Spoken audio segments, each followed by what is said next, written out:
하늘에 계신 우리 아버지여, 이름이 거룩히 여김을 받으시오며 나라에 임하오시며 뜻이 하늘에서 이루어진 것 같이 땅에서도 이루어지이다. 오늘날 우리에게 일용할 양식을 주옵시고 우리가 우리에게 죄 지은 자를 사하여 준 것 같이 우리의 죄를 사하여 주옵시고 우리를 시험에 들게 하지 마옵시고 다만 악에서 구하옵소서. 나라와 권세와 영광이 아버지께 영원히 있사옵나이다. 아멘. 찬송가 427장 찬송입니다. 429장 찬송입니다.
주 성령이시여, 주님 앞에 의신으로서 살고 있는 성도 모두들, 또한 우리의 손에 이끌려 주님 앞에 나온 헌금으로 상징되어진 모든 천사들, 모든 영들, 주님이 우리를 보시고 주님께서 영광을 받으시며 기뻐하시면서 주님의 기쁨이 우리 모두에게 살아있는 진짜 축복이요 은혜로서 이 시간 우리와 함께 충만히 계시기를 믿사옵고 예수 그리스도의 이름으로 감사하며 기도드렸습니다. 아멘. 마태복음 강해 27번째 시간이고요.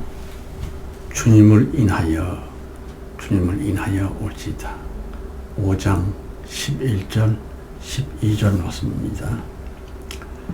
나를 인하여 너희를 욕하고 핍박하고 거짓으로 너희를 거스려 모든 악한 말을 할 때는 너희에게 복이 있나니 기뻐하고 즐거워하라. 하늘에서 너희의 상이 큽니다. 너희 전에 있던 선지자들 이같이 핍박하였느니라. 여러분, 오늘 설교의 면면들은 지난번의 후속편과 같은 것이 되겠습니다만, 특별히 나를 인하여 헤네켄 에무, 주님 때문에, 주님을 위하여, 주님으로 말미암아 라는 뜻으로서 주 하나님과 우리 성도들 사이는 결코 영원히 분리 불가임이여 마치 부부처럼 혹은 친가족처럼 진한 관계라고 하는 것입니다. 따라서 주님을 사랑하는 성도들이라면 자연히 당연히 주님을 위해 주님의 그 안타까운 마음과 혹시 외로운 마음 등등이 우리 몸과 생활에 전이됨으로 말미암아 어쩔 수 없이 고난, 가난, 아픔 등등이 마치 우리들의 삶인 것처럼 운명인 것처럼 그렇게 되고 있는 것입니다. 여러분, 저같이 무식한 목사로서 매우 송구스러운 이야기를 또 할 수밖에 없거니와 기독교를 포함한 모든 종교들과 그리스도의 신부로서의 진짜 교회에는 현저한 차이가 있음을 아십니까? 가령 기독교를 포함해서 모든 종교들은 오직 사람을 위하여 사람 때문에 인간이 만든 인간들의 집단이지만 그리스도의 몸된 교회만큼은 말입니다.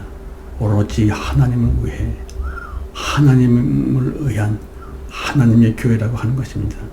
따라서 세상과 기독교 모든 교회에 대해 엄청 핍박과 박해를 합니다. 왜냐하면 싫으니까, 질투가 나니까.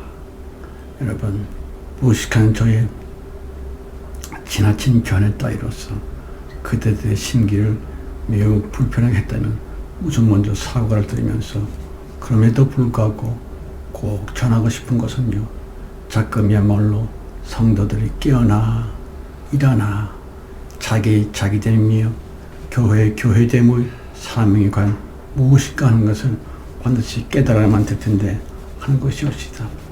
잘 아시다시피 요한계시록 14장 14절 말씀, 흰 구름 위에 사람의 아들 같은 이가 앉았는데 그 머리에는 금면류관이 있고 그 손에는 이한 낫을, 날카로운 낫을 가졌더라 그랬지요. 무슨 뜻일까요? 너무 아쉽겠으리, 너무 분통이 터지겠으리. 그는 분명히 심판자 예수 그리스도임에도 불구하고 도대체가 왜 지금까지 그 이한 날카로운 낫을 손에만 들고 있을 뿐 그 낫을 도무지 사용을 하지 못하시는지 한 것이옵시다. 깊이 생각해 보시기 바랍니다. 베드로후서 2장 19절 말씀, 누구든지 신자는 이 인자의 종이 됨이니라 그랬지요. 아니 그 말씀 말이야 죄를 지은 사람들에게만 해당되는 그런 성경이 아니겠어 합니다만은, 물론 그럴 수도 있겠습니다만은 성경 분명히 누구든지라고 말씀을 하셨거니와 그러므로 당연히 하나님을 포함하여 진자, 곧 패배한 자 모두에게 해당되는 말씀으로서 성경 분명히 그 언젠가 사탄에게 주님께서 쳤었던 일이 있음을 고백하고 있음이옵시다. 아시는 것처럼 창세기 1장 1절 말씀, 대체 하나님이 천지를 창조하셨거니와 그 주님은 당연히 주님의 소승대로 귀하고 아름다운 천지를 창조하셨지만 창세기 1장 2절에 들어가면서 그 땅이 공허하고 혼돈하고 공허하며 흑암이 깊음이 있게 됐다. 대한절 그 무슨 샘플 같은 말입니까? 그렇습니다. 구약 성경 여러 사건들을 통해서 성경 명백히 하나님께서 첫 세상의 붕괴라고 하는 주님의 실패에 관한 명징한 사실을 고백하고 있는 것입니다.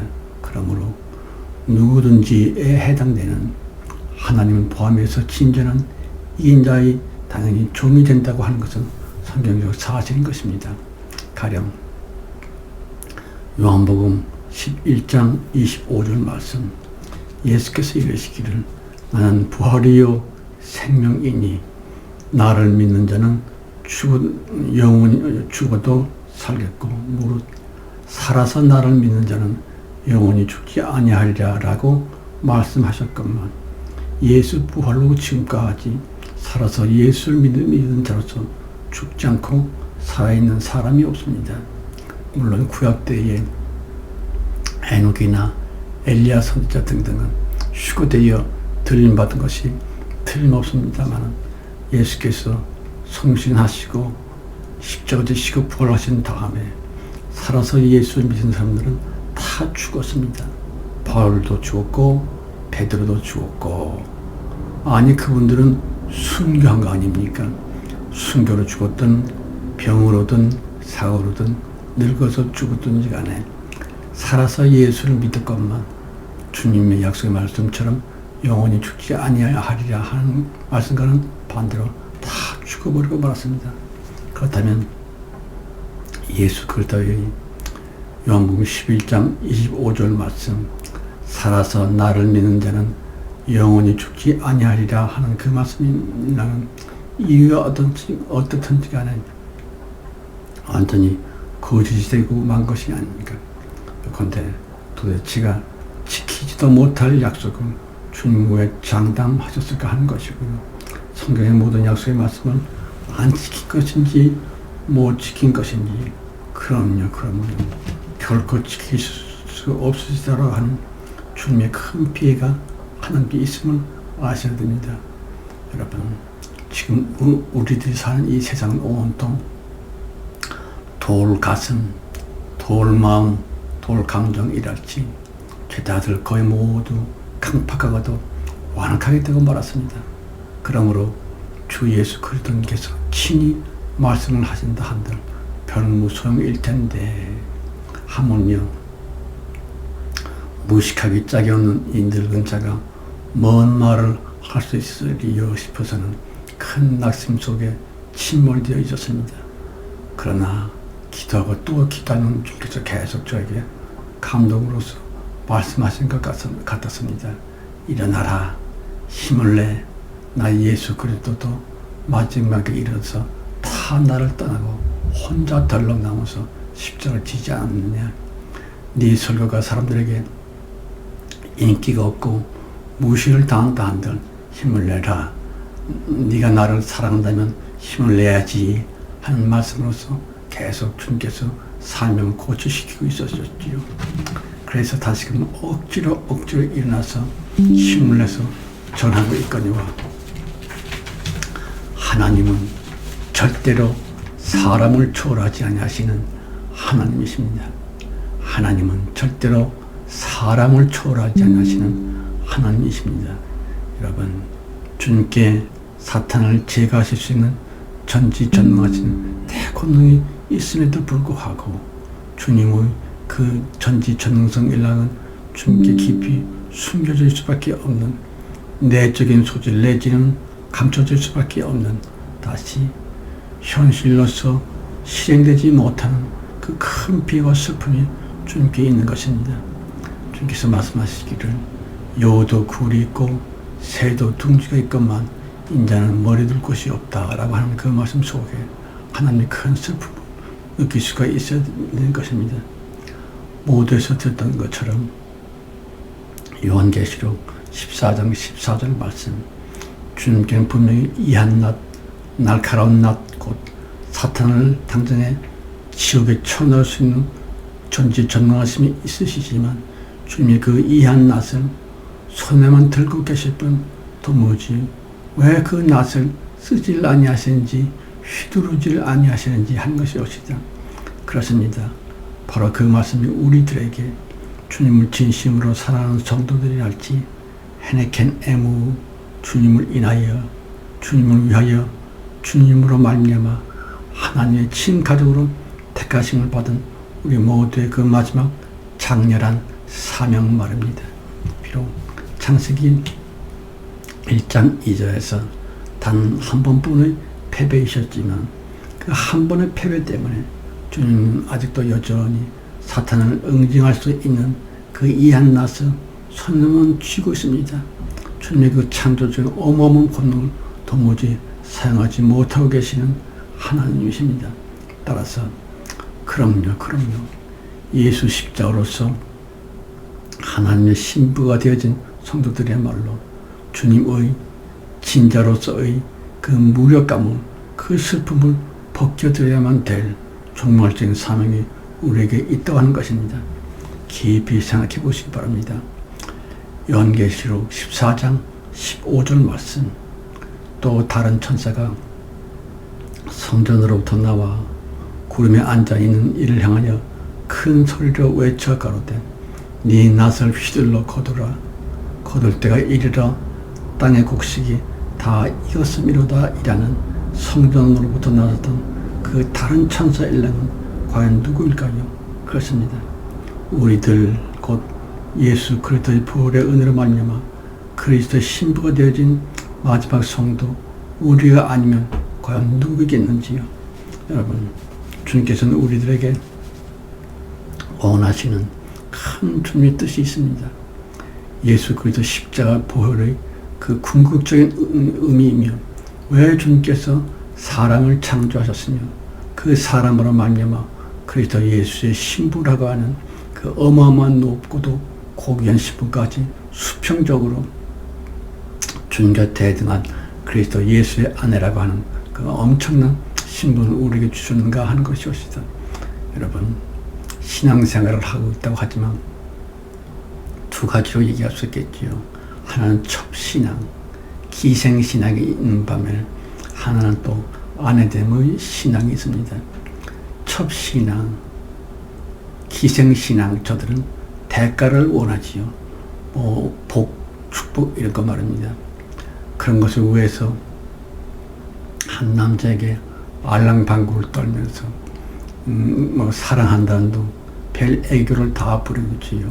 그러나 저들의 목적은 대가에 있고 복, 축복 거기에 있습니다.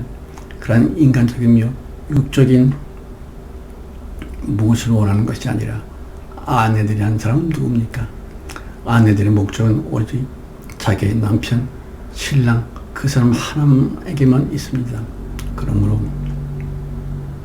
무슨 은근히 수상한 대가를 원하는 것이 아니라 남편이며 신랑을 사랑함으로 예수 그리스도의 신부된 성도들은 사랑하는 이가 편안하기 위해서 가끔은 그 남편 향해서 잔소리도 하고 또 외롭고 쓸쓸할 때는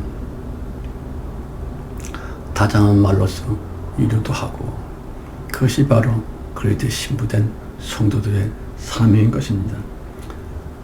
가령 마침내 성화를 넘어 영화의 수준이랄지 주님을 향해 주님을 위하여 명령을 내릴 수 있는 내려야 하는 다시 하나님이 그토록 원하시는 영원함의 수준의 그 진짜 기도 말입니다.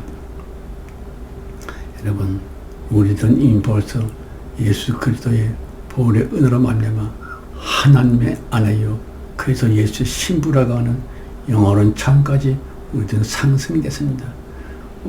성도들은 이제와 영원히 아예 예수 십자가 그때부터 그리스도 예수라고 하는 엄청난 신분의 놀라운 영어로움이 있었죠. 그런데 그 영어로움은 우리를 위해서만 베풀어 주신 것이 아니라 바로 이러할 때 주님께서 가장 곤란한 이런 때 마지막 때에 주님을 향하여 낙하라고 이한 낫을 주님의 그 전지전능한 권능을 도무지 쓰지 못하고 손에만 쥐고 계신 것 같은 다시 게을른 것 같기도 하고 무책임한 것 같기도 하고 그 주님을 향하여 좀 명령을 해달라고 하시는 예를 든다면 아내들은 말입니다.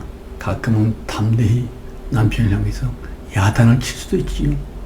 게으름 부리고 빈둥빈둥 놀고 있는 남편에게 용기 있게 아내가 말하기를 왜 그러고 있어요? 언제까지나 우리를 실망시킬 것이에요.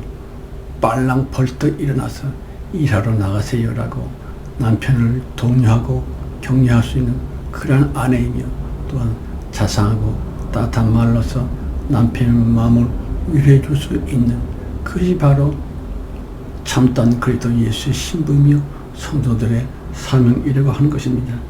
가령 주여 당신의 이 한낱을 거두 휘두어 주십시오. 저 사탄 마귀가 껍질거리는 것을 더는 볼 수가 없사옵나니 그 낫을 속히 좀 휘둘러 주세요. 지금껏 아무 일도 안 할 것 같은 그 영적인 게으름과 태만함을 이제 끝내시고 역사하소서. 빨리 좀 더는 지체하지 마시고 그 이한 낫을 휘둘러서 사탄을 박살내 주옵소서라고 일하는 하나님이신 예수 그리스도께 명령을 내릴 수 있는 그것이 바로 성도들의 사명인 것입니다. 여러분, 그런 말이 어찌 보면 교만하게 들릴지도 모르겠습니다만 피조물 사람 주제에 감히 하나님이신 예수 그리스도께 이래라 저래라 명령하는 것은 가당치도 않는 말이야라고 들을 수 있겠습니다만 분명히 아실 것은 하나님은 절대로 사람을 초월하지 아니하시는 하나님이십니다 라고 하는 것이옵시다.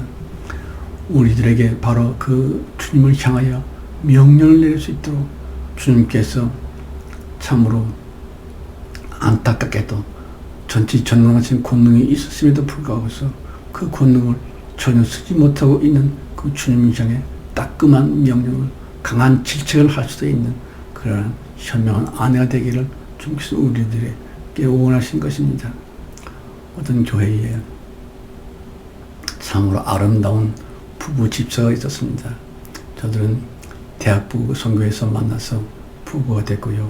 한 7, 8년 잘 살았습니다만 갑자기 어느 날부터 아내 집사에게 아주 흉측한 병이 들어붙게 됐습니다. 의사도 포기하고 모두가 불치병이라고 그랬습니다만 저들은 전혀 낙심하지 않고 오히려 보험사에 감사하면서 주님이여 주님께서 분명히 병든 자에게 손을 얹은 적 나으리라고 약속을 했습니다. 우리들은 주님의 약속을 믿고서 오히려 감사드립니다 하면서 새벽마다 맹렬하게 기도를 했었지요.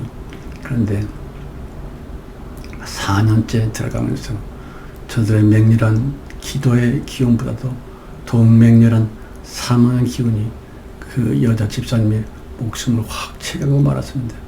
그래야 남편은 자기의 죽은 아내의 시체를 끌어안고서 엉엉 울면서 하나님이여 왜 우리의 기도를 무시하셨습니까?